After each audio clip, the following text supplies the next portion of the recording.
Welcome viewer, I am Murugan S. This video tutorial describes, fix can't clear print queue Windows 11, 10. Type services in Windows search bar, click services.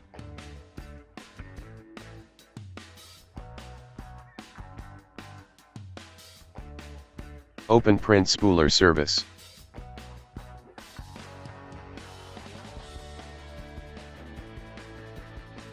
Stop the service.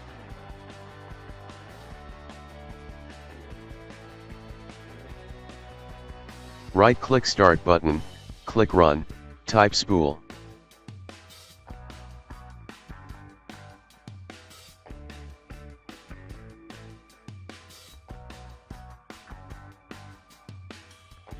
Open printers. Delete all files.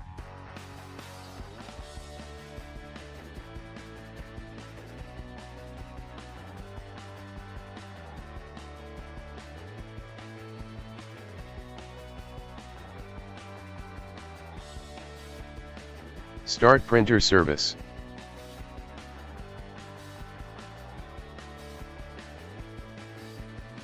I hope this video tutorial helps to you. Please like, share and don't forget to subscribe my channel. Thank you very much. See you next video.